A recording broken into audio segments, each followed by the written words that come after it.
হে Avengers, তো কেমন আছো তোমরা সবাই? আচ্ছা ধরো তুমি তোমার পুরো ফ্যামিলি নিয়ে একটু একান্তে সময় কাটাবে বলে একটি জায়গায় গেলে। এদিকে তুমি খবরই পেলে না সেই শহরে কিভাবে মুখোশধারী কিলারের দল আতঙ্ক ছড়াচ্ছে। কিভাবে বেঁচে ফিরবে তুমি, বা আদৌ কি বেঁচে ফিরতে পারবে? কথা বলবো 2018 সালে মুক্তিপ্রাপ্ত movie Strangers Prey at Night. But তার আগে একবার মনে করিয়ে দিই, চ্যানেলে নতুন হলে সাবস্ক্রাইব করে দিতে ভুলো না। গল্প শুরু হয় গ্যাটলিন লেক বলে একটি জায়গায় থাকা একটি ট্রেইলার পার্কে। দেখা যায় একটি গাড়ি এসে একটি ট্রেইলারের সামনে দাঁড়ায়। এই ট্রেইলারের ভেতর বৃদ্ধ দম্পতি ঘুমোচ্ছিল, কিন্তু দরজায় নক করার আওয়াজে বৃদ্ধার ঘুম ভেঙে যায়। এরপর সে উঠে যে চেক করতে থাকে কে ডাকছে, বাট বাইরে শুধু একটা খালি গাড়ি দেখতে পায়। যেই সে পেছনে ঘুরে সবাইকে অবাক করে দিয়ে ঘরের ভেতর দাঁড়িয়ে থাকে মাস্ক পরা একটি মেয়ে, ডলফেস। এরপর সে বৃদ্ধাকে মেরে ফেলে। দেন তাদের বেডরুমে যায় যেখানে বৃদ্ধ হাজবেন্ড ঘুমিয়েছিল, আর ডলফেস যে তার পাশে শুয়ে পড়ে। এরপর সিন শিফট হয়ে যায় পরদিন সকালে। এখানে একটি ফ্যামিলিকে গাড়িতে জিনিসপত্র লোড করতে দেখা যায়। এই ফ্যামিলির সদস্যরা হলো মাইক অ্যান্ড সিন্ডি, আর তাদের এক মেয়ে কিনসি আর এক ছেলে লিউক। কিনসি হচ্ছে টিনেজার প্লাস অনেক অবাধ্য টাইপের একটা মেয়ে, তো কোনোভাবে তাকে সামলানো যাচ্ছে না দেখে মাইক অ্যান্ড সিডনি ঠিক করে তাকে একটা বোর্ডিং স্কুলে পাঠিয়ে দেবে।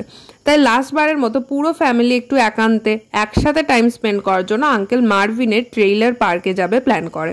রাস্তায় তারা লিউককে গাড়িতে তুলে নেয়, বাট লিউকের যাবার একদম ইচ্ছে ছিল না। তো ভাইরা যেমন করে তেমনভাবে সে কিনসিকে খোঁচা মারতে থাকে যাতে কিনসিও খেপে যায়। ভাই বোনের এই মারামারির মাঝেই সিন্ডি আঙ্কেল মার্ভিনকে ভয়েসমেলে জানিয়ে দেয় যে তারা রওনা হয়ে গিয়েছে আর শীঘ্রই তারা হয়তো পৌঁছে যাবে। এইভাবে তারা রাতে ফাইনালি ট্রেইলার পার্কে পৌঁছয়। তারা যেটা নোটিস করে যে জায়গাটা একটু বেশি শান্ত আর আশেপাশে কোনো লোকজনও নেই। এতে তারা একটু কনফিউজ হয়ে পার্কের অফিসে চলে যায়। তারা দেখে অফিস পুরাই খালি, আর টেবিলে আঙ্কেল মার্ভিন একটা নোট লিখে রেখে গেছে যে তাদের ট্রেইলার নাম্বার বা রুম নাম্বার এত, আর এই হলো চাবি, অ্যান্ড তাদের সাথে সে কাল সকালে মিট করবে। সিন্ডি আর মাইকও যথারীতি চাবি নিয়ে ট্রেইলার নাম্বার 47-এর উদ্দেশ্যে রওনা হয়। ট্রেইলারে পৌঁছে তারা দেখে বেশ ভালোই সবকিছু, ফ্রিজেও খাবার দাবার রাখা আছে। মাইক সিন্ডি গল্প করছে, এমন সময় হঠাৎ দরজায় কেউ নক করতে থাকে। সিডনি যে দরজা খোলে আর দেখে একটা মেয়ে অন্ধকারের ভেতর একা দাঁড়িয়ে। সে সিডনিকে ট্যামরা বলে একজনের কথা জিজ্ঞেস করতে থাকে। সিডনি শান্তভাবে তাকে বলে যে সে রং অ্যাড্রেসে এসেছে। এতে মেয়েটা কোনো উত্তর না দিয়ে গাড়ি নিয়ে চলে যায়। সবার কাছে ব্যাপারটা একটু উইয়ার্ড লাগলেও তারা ব্যাপারটাকে বাদ দেয়। মাইক কার্ড গেম খেলবে ডিসাইড করে। লিউক রাজি হলো। কিনসি ফোন রেখে কিছুতেই আসছিল না। এতে মাইক কিনসিকে বোঝাতে থাকে যে মা, তোমাকে দূরে পাঠিয়ে আমরাও অনেক কষ্ট পাচ্ছি, কিন্তু এটা তোমার ভালোর জন্যই আমরা করছি। এটা শুনে কিনসি প্রথমে ফোন রেখে দিলেও সাথে সাথে ট্রেইলার থেকে বেরিয়ে চলে যায় রাগ করে। সিন্ডি এবার মাইককে তার পিছে না যেয়ে লিউককে যেতে বলে। লিউক ফার্স্টে রাজি না হলেও পরে মায়ের বোঝানোতে যায়। একটু আশেপাশে খুঁজলে সে কিনসিকে একটা জায়গায় বসে স্মোক করতে দেখে। সে এবার কিনসিকে বোঝাতে থাকে যে বোর্ডিং স্কুল অতটাও খারাপ জায়গা না, প্লাস সে নতুন জায়গায় নতুন করে তার লাইফ স্টার্ট করতে পারে। বাট কিনসির কিছু শোনার মুড ছিল না। অন্যদিকে ট্রেইলারে মাইক সিডনির কাছে দুঃখ করতে থাকে, কিনসিকে হয়তো বোর্ডিং স্কুলে না পাঠালেই হতো, এসব। সিডনিও এতে মাইককে বলতে থাকে আমরা সবভাবে ট্রাই করেছি, কিন্তু কিনসিকে শান্ত করা যায়নি। এটাই হয়তো কিনসির জন্য বেস্ট ডিসিশন। তাদের কথায় ব্যাঘাত ঘটে দরজায় কারোর নক করার আওয়াজে। এবারটা মাইক দরজা খোলে, আর দরজা খুলে সে অবাক হয় কারণ আবার সেই মেয়ে এসেছে। সে আবার ট্যামরার কথা জিজ্ঞেস করতে থাকে। এতে মাইকের একটু সন্দেহ হলে সে তাকে জিজ্ঞেস করে if she is all right. মেয়েটা আবারও কোনো শব্দ না করে সেখান থেকে চলে যায়। এবার তারা একটু ভয় পেতে থাকে আর বাচ্চাদের খুঁজে ট্রেইলারের ভেতর ঢুকে যেতে বলবে ঠিক করে। অন্যদিকে কিনসি আর লিউক তো আশেপাশে হাঁটাহাঁটি করছিল। তারা হাঁটতে হাঁটতে একটা ট্রেইলার দেখতে পায় যার দরজাটা হাট করে খোলা। তারা সেই ট্রেইলারে প্রবেশ করে। হঠাৎ তারা বেডরুম থেকে একটা আওয়াজ শুনতে পায়।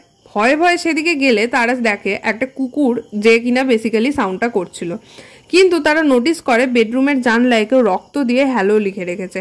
এবার কিনসি পাশে চাদর দিয়ে ঢাকা কিছু একটা দেখতে পেলে চাদরটা তুলে ফেলে। এটা ছিল মুভির শুরুতে দেখানো সেই কাপলের মিউটিলেটেড বডি। এটা দেখে তারা প্রচণ্ড ভয় পেয়ে যায় আর দৌড়ে পালাতে থাকে।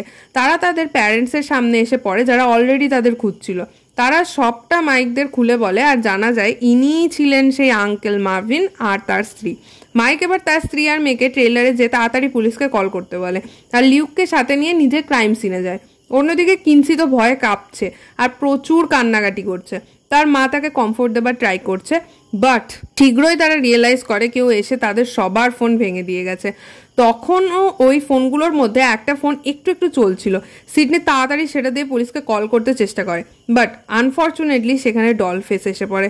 তারা দ্রুত বাথরুমে নিজেদেরকে লক ফেলে, বাট এই দরজা তো সেই মেয়ে খানিকক্ষণের মধ্যে ভেঙেই ফেলবে, তাই না?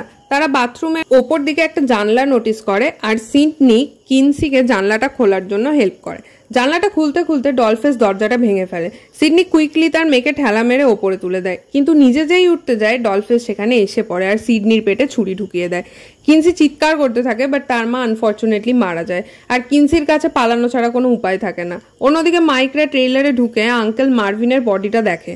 মাইক প্রচুর শকড হয়। তাড়াতাড়ি সে ল্যান্ডফোন থেকে কল করতে গেলে দেখে ফোনের তারটা কাটা। এবার সে ভয়েসমেল চেক করলে সিন্ডির পাঠানো সেই মেলটা শোনে। এবার তো তার আর বুঝতে বাকি থাকে না যে বা যারা এই খুন করতে এসেছিল তারা এই মেল শুনেই জানতে পারে যে মাইকরা এখানে আসতে চলেছে, আর তারা মাইকদের জন্যই অপেক্ষায় বসেছিল। মাইকের তো এবার মাথা কাজ করছে না, তারা একটা ট্র্যাপে ফেসে গেছে। এই সময় জানলা দিয়ে কেউ একটা পাথর ছুঁড়ে মারে। মাইক জানলা দিয়ে উকি মারলে দেখে একটি লোক মাস্ক পরে হাতে কুঠার নিয়ে দাঁড়িয়ে, আর এটা দেখে দ্রুত লুকিয়ে পড়ে। মাইকের মনে পড়ে আঙ্কেল মার্ভিনের তো একটা গান ছিল, একটু খোঁজাখুঁজি করলে একটা ড্রয়ারে সে সেটা খুঁজে পায়। মাইক এবার এক্সম্যানের উদ্দেশ্যে বলতে থাকে যে আমার কাছে গান আছে, সে 5 গুনবে, এরপর গুলি চালাবে। 5 গুনে যখন মাইক বাইরে তাকায় তখন দেখে যে সেই লোক আর সেখানে নেই। এই সুযোগে মাইক আর লিউক সেই ট্রেইলার থেকে পালায়। নিজেদের ট্রেইলারে এসে মাইক রিয়েলাইজ করে তার স্ত্রী আর নাই। এইটা দেখে সে প্রচুর ভেঙে পড়ে, বাট পরে মনকে শক্ত করে। লিউক তার মাকে দেখার জন্য ছুটে গেলে মাইক বাধা দেয়। সে বোঝায় যে তাদের এখন স্ট্রং থাকতে হবে আর কিনসিকে খুঁজতে হবে। তারা এবার গাড়ি নিয়ে বেরিয়ে পড়ে আর কিনসিকে ডাকতে থাকে। এমন সময় হঠাৎ কেউ তাদের গাড়ির উইন্ডশিল্ড ইট মেরে ভেঙে দেয়। এতে করে তাদের গাড়ি একটা জায়গায় গিয়ে ধাক্কা মারে। অন্যদিকে কিনসি তো চারদিকে পালিয়ে বেড়াচ্ছে আর ডলফেস তাকে তাড়া করে চলেছে। পালাতে পালাতে কিনসির সামনে একটা গাড়ি এসে দাঁড়ায়। কিনসি সাহায্য চাইতে গেলে রিয়েলাইজ করে এটা মাস্কম্যান। সে এবার কিনসির পিছু নেয়। কিনসি ভয়ে একটা টানেলের ভেতর লুকিয়ে পড়া, চিৎকার করে সে কিলারকে চলে যেতে বলে। বাট তখনই আর একটা মাস্ক পরা মেয়ে যার নাম পিন আপ গার্ল সেখানে আসে আর বলে, বাট আমরা তো সবে শুরু করেছি।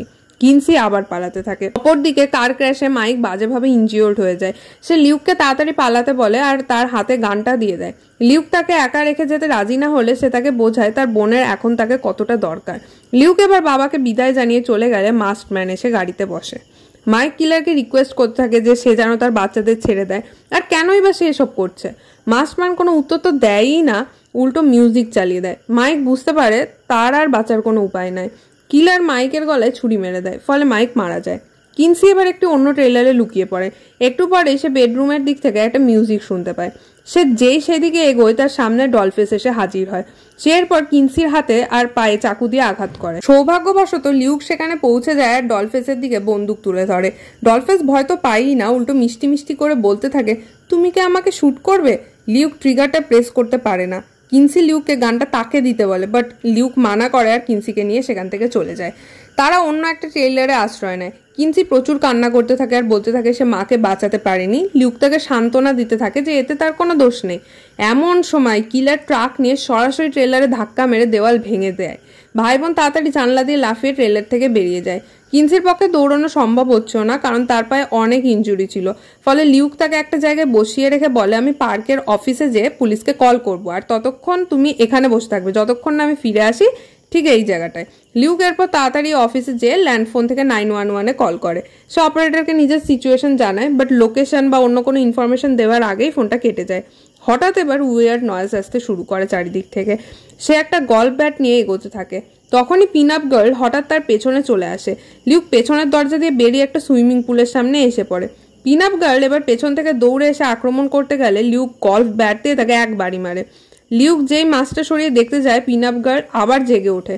লিউক সাথে সাথে চাকু দিয়ে তাকে স্ট্যাব করতে থাকে যতক্ষণ পর্যন্ত না সে মারা যায়। সাথে সাথে সেখানে মাস্কম্যান তার কুঠার নিয়ে চলে আসে। এবার লিউকের সাথে তার হাতাহাতি হতে থাকে আর দুজনেই পুলে পড়ে যায়। একটা পর্যায়ে লিউকের হাত থেকে ছুরিটা পড়ে যায়, আর এই সুযোগে কিলার লিউকের পিঠে কোপ মেরে লিউককে সেখানেই ফেলে চলে যায় তার লাস্ট টার্গেটের উদ্দেশ্যে। লিউকের মুখ দিয়েও রক্ত বের হতে থাকে, কিন্তু তখনই সেখানে কিনসি চলে আসে আর লিউককে পুল থেকে সে লিউককে ওয়েট করতে বলে, রাস্তার দিকে যায়।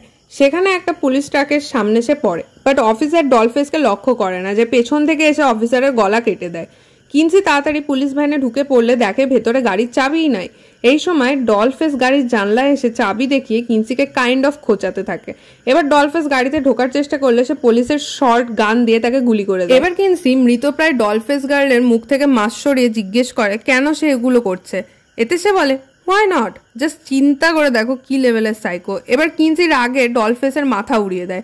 গাড়ি নিয়ে এবার কিনসি তার ভাইয়ের কাছে যাবে ঠিক করে, বাট মাস্কম্যান পেছন থেকে ট্রাক দিয়ে তার গাড়িতে জোরে ধাক্কা মারে। এতে কিনসি ছিটকে গাড়ি থেকে বাইরে পড়ে যায়।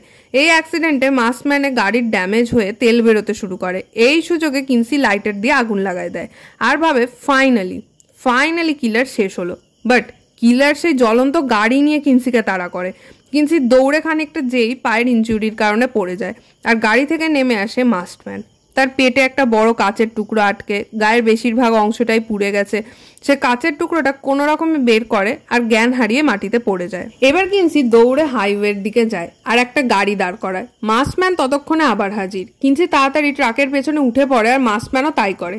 কিনসি একটা বেসবল ব্যাট দিয়ে মাস্কম্যানের মাথায় এক বাড়ি মারে আর সে ফাইনালি মাটিতে পড়ে যায়। দেখে মনে হয় মেবি সে মারা গেছে। শেষে আমরা লিউককে হসপিটালে দেখি, যেখানে কিনসি তার পাশে বসে। কিন্তু হঠাৎ একটা স্ট্রেঞ্জ সাউন্ড হতে থাকে আর দরজায় একটা নক শুনতে পাওয়া যায়। আর এখানেই মুভি শেষ হয়। এখন লাস্টের সিনটার মানে হতে পারে মেবি এত কিছুর পরেও অ্যাক্সম্যান মারা যায়নি। আবার এটাও হতে পারে যে কিনসি এতটা ট্রমাটাইজড হয়েছে যে এখনো সব জায়গায় তাকেই হ্যালুসিনেট করছে। এবার আসি রেটিংয়ে। তো মুভিটাকে আমি 4 out of 5 স্টার দেবো। তোমরা চাইলে অ্যামাজন প্রাইম থেকে মুভিটা দেখে নিতে পারো।